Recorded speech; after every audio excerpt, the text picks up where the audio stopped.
Hello everyone. तो चलिए आज का क्लास स्टार्ट करते हैं। और आज का क्लास आपको नीतू सिंह के बुक से, जो पैरामाउंट अकेडमी कैंपस का बुक है, उससे हम लोग देख रहे हैं अभी ईडियम्स। जो भी एसपी बक्सी वाले सीरीज़ में कमी थी उसको दूर करने के लिए इस सीरीज़ को स्टार्ट किया हूं। और इसका एक और मकसद है क्विक रिवीजन। तो क्विक रिवीजन के पर्पज़ से करा रहा हूँ, क्योंकि ऑलरेडी मैं एसपी बक्सी के सीरीज़, एसपी बक्सी वाला जो बुक है उस सीरीज़ में मैं कंप्लीट करा दिया हूँ। एक भी इस बुक से नहीं छोड़ा हूँ, एक भी इडियम। तो आप जा करके चेक करना, कॉन्सेप्ट के थ्रू वहाँ पर पढ़ लेना, और रिवीजन के पर्पज़ से आप अभी नीतू सिंह के बुक वाला देख लेना इस सीरीज़ को भी। त्रिगीतम फोरम क्लब एक ग्रुप का नाम है, टेलीग्राम पर त्रिगीतम सर्च करना, एक ग्रुप मिल जाएगा क्विजेस के लिए। अब ज़रा बात करते हैं आज का जो फर्स्ट इडियम है, ये क्या है देख लो। काफ़ी फेमस है, 260 तक हम लोग पहले देख चुके हैं, ये 261 नंबर है। ये है रेड हैंडेड। रेड हैंडेड का मतलब होता है exactly while committing a crime और डूइंग समथिंग रॉन्ग। मतलब उस वक्त की बात कह रहा है जिस वक्त पर कोई क्राइम कमिट कर रहा है या फिर कोई गलत काम कर रहा है। तो अपराध करते समय, इसका हिंदी हो गया रेड हैंडेड का अपराध करते समय। जैसे कहते हैं ना कि उसे मैंने रेड हैंडेड पकड़ लिया, रंगे हाथ पकड़ लिया। तो रेड हैंडेड का मतलब होता है रंगे हाथ, और उसका भी मीनिंग होता है अपराध करते समय, अपराध करते वक्त। नेक्स्ट आपका red letter day. Red letter day का मतलब होता है अ मेमोरेबल, मेमोरेबल नहीं है, अ मेमोरेबली इम्पॉर्टेंट और हैप्पी ओकेज़न। मतलब सौभाग्य का अत्यंत महत्वपूर्ण दिन को कहते हैं रेड लेटर डे। नेक्स्ट है रेड टेपिज्म। रेड टेपिज्म का मतलब होता है strict adherence to excessive paperwork and official formalities. मतलब लाल फीताशाही होता है इसका हिंदी का। मैं समझाता हूँ। रेड टेपिज्म को काफ़ी अच्छे तरीके से मैं बताया हूँ कहाँ से आया है, कैसे आया है एसपी बक्सी वाले सीरीज़ में।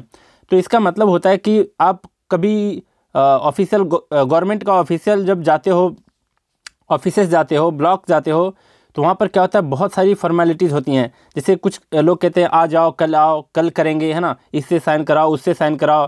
तो इस तरीके के जो चीज़ होते हैं जो आपके टाइम को क्या करता है, वेस्ट करता है और डिले करते रहता है कोई भी छोटे छोटे वर्क के लिए। तो उस सिस्टम को ही कहा जाता है रेड टेपिज्म, जिसको हिंदी में लाल फीताशाही कहते हैं।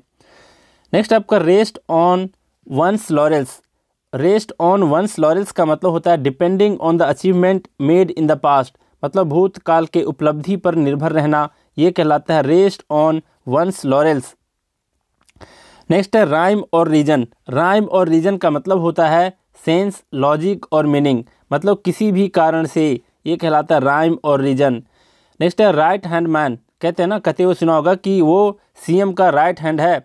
मतलब क्या है, उसका मुख्य सहायक व्यक्ति है वो। राइट हैंड मैन का मतलब होता है मुख्य सहायक व्यक्ति। वंस मोस्ट वैल्यूएबल असिस्टेंट और सपोर्टर। किसी व्यक्ति का जो मेन सपोर्टर व्यक्ति होता है उसको कहते हैं राइट हैंड मैन। नेक्स्ट है rise like a phoenix from its ashes. तो फिनिक्स एक पक्षी के नाम से आया है, मैं बता चुका हूँ इसको पहले ही। तो इसका मतलब होता है to make a miraculous comeback. मतलब चमत्कारिक रूप से वापस आना after a seemingly insurmountable setback. Setback का मतलब असफलता, है ना, असफलता या फिर बाधा बोल सकते हो। तो उसके यहाँ पर देख लो, इनसरमाउंटेबल का मतलब होता क्या है। तो इसका मतलब होता है कि जहाँ से हम वापस नहीं आ सकते, है ना, अगम्य जिसको बोलते हैं। तो ऐसे बाधा, ऐसा सेटबैक, ऐसा सफलता, ऐसी असफलता जिससे पार पाना मुश्किल हो, और उस सिचुएशन में भी मिरेकुलस तरीके से अगर किसी का कम बैक होता है, वापसी होता है, तो उसको कहते हैं rise like a phoenix from its ashes. Ash का मतलब होता है राख। अब यहाँ देख लो, बहुत बड़ी समस्या से उबर कर निकल आना, ये कहलाता है rise like a phoenix from its ashes. Next है आपका rock the boat. Rock the boat का मतलब होता है to disturb a situation which was otherwise stable. जो पहले स्टेबल था और उसको डिस्टर्ब कर देना, ये कहलाता है संतुलन बिगाड़ना। रॉक द बोट कैसे आया है ये बता चुका हूँ, कहाँ, एसपी बक्सी वाले सीरीज में। नेक्स्ट आपका रोलिंग स्टोन। रोलिंग स्टोन का मतलब होता है अ रेस्टलेस पर्सन। मतलब जो स्थिरता के साथ कोई कार्य नहीं करता है तो उसको कहते हैं रोलिंग स्टोन। नेक्स्ट है रॉयल रोड। रॉयल रोड का मतलब होता है एन ईजी और direct way of achieving a desired result. मतलब आसान तरीका, किसी भी डिजायर चीज़ों को आसानी तरीके से अचीव कर लेना, ये कहलाता है रॉयल रोड, आसान तरीका। नेक्स्ट आपका रूल द रोस्ट। कैसे आया है बता चुका हूँ एसपी बक्सी वाले सीरीज में। तो रूल द रोस्ट का मतलब होता है टू डोमिनेट। मतलब रौब जमाना, थाक जमाना किसी के ऊपर, दबंगगिरी करना, ये कहलाता है रूल द रोस्ट। नेक्स्ट है रन अमक। अमक का मतलब होता है क्या है, तो इसका मतलब होता है बिल्कुल ही गुस्सा हो जाना, है ना, बिल्कुल ही सनक उसके ऊपर आ जाना, तो उसी को कहते हैं अमक। तो रन अमक का मतलब होता है mad with murderous frenzy. Frenzy मतलब पागलपन टाइप का, जो किसी को मर्डर करने पर उतारू हो जाए, तो इस तरीके के पागलपन को, सनकपन को कहते हैं, सनक सवार होना, रन अमक।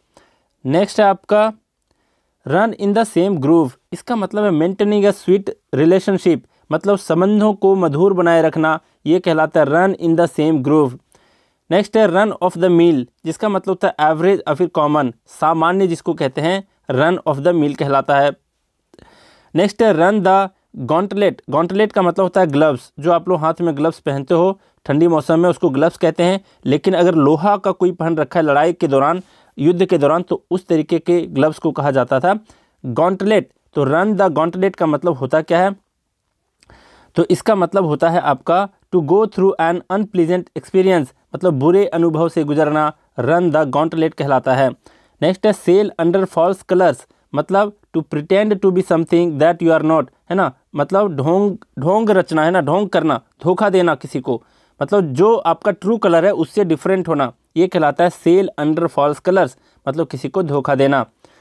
नेक्स्ट है save one's skin. Save one's skin का मतलब होता है टू सेव वन सेल्फ, स्वयं को बचाना किसी आर्गूमेंट से, या फिर किसी धोखे से, इस तरीके से चीज़ को बचाना, या फिर इल्ज़ाम लगने से खुद को बचाना, ये कहलाता है सेव वंस स्किन। नेक्स्ट है CI2I। काफ़ी अच्छे तरीके से समझा चुका हूँ इसको पहले ही। CI2I का मतलब होता है शोइंग अग्रीमेंट, या फिर टू अग्री विथ समवन, मतलब पूर्णतः सहमत हो जाना, ये कहलाता है CI2I। नेक्स्ट है सी पिंक। नेक्स्ट है आपका सी पिंक एलिफेंट्स। सी पिंक एलिफेंट्स का मतलब होता है वाइट एलिफेंट का मतलब मैं पहले भी बता चुका हूँ। यहाँ पर है सी पिंक एलिफेंट्स, जिसका मतलब होता है any visual hallucination rising due to intoxication. Intoxication का मतलब नशा, और हेलुसिनेशन का मतलब भ्रम होना, है ना, तरह तरह की चीज़ों को देखना स्टार्ट कर देना, ये कहलाता है हेलुसिनेशन। यहाँ पर है सी पिंक एलिफेंट का मतलब अत्यधिक नशा के कारण उन चीज़ों को देखना जो वास्तव में एग्जिस्ट नहीं करता है। जैसे मैं बताया था आखिरी पार्ट में, है ना, व्हील ओ द विस्प, देखा था आप लोगों ने, व्हील ऑफ द विस्प, जो 37 पार्ट नंबर है SP बख्शी वाला सीरीज ईडीएम, उसमें बताया था व्हील ओ द विस्प, और उसमें जो स्टोरी बताया था बस सिमिलर चीज़ है यहाँ पर, मतलब नशे के में धुत होना और आपको अलग अलग तरीके से अलग अलग चीज़ों को देखना इंटॉक्सिकेशन के दौरान, नशे के दौरान, तो वो कहलाता है आपका सी पिंक एलिफेंट्स। नेक्स्ट है सी रेड। सी रेड का मतलब होता है बी वेरी एंग्री, मतलब गुस्से में होना, सी रेड कहलाता है। नेक्स्ट है सी थ्रू, मतलब कॉम्प्रिहेंड कर पाना या फिर अंडरस्टैंड कर पाना, समझ जाना, ये कहलाता है सी थ्रू। नेक्स्ट आपका set at naught. Set at naught का मतलब होता है टू डिसरिगार्ड और treat as of no importance, मतलब इस तरीके से किसी को ट्रीट करना जैसे उसका कोई इंपॉर्टेंस है ही नहीं, मतलब असम्मान की दृष्टि से देखना, ये कहलाता है सेट एट नाउट। नेक्स्ट आपका सेट वंस फेस अगेंस्ट, मतलब टू अपोज विथ डिटर्मिनेशन, है ना, कड़ा विरोध करना, ये कहलाता है सेट वंस फेस अगेंस्ट। तो हम लोग आज देख लिए और बहुत कुछ सीखे आज भी, है ना, ये रिवीजन पर्पस से बनाए हैं, और जो भी कमी है SP बख्शी वाले बुक में उसके पर्पस से भी मैं इसको बनाया हूँ। तो आप लोग इसको देखो, और हमेशा कहता हूँ रिवीजन इज़ द की मंत्र ऑफ सक्सेस। बार बार चीज़ों को रिवाइज करोगे, लाइफ टाइम तक आपके दिमाग में बैठा रहेगा। पढ़ाई एक ऐसी चीज़ है जिसको आप थोड़े से दिन के लिए भी छोड़ देते हो, सप्ताह दिन के लिए भी छोड़ करके देखो, 2 सप्ताह भी छोड़ करके देखो, आपको लगने लगेगा जैसे मैं कुछ नहीं जानता, सब कुछ भूल चुका हूँ। इसलिए कहता हूँ पढ़ाई की कड़ी को तब तक आप उससे जुड़े रहो जब तक आप अपने गोल को अचीव ना कर लो, है ना। और रिवीजन इज द की मंत्र ऑफ सक्सेस, कभी मत भूलना इस मंत्र को। तो चलिए आज का क्लास हम लोग यही रैप अप करते हैं। Thank you very much.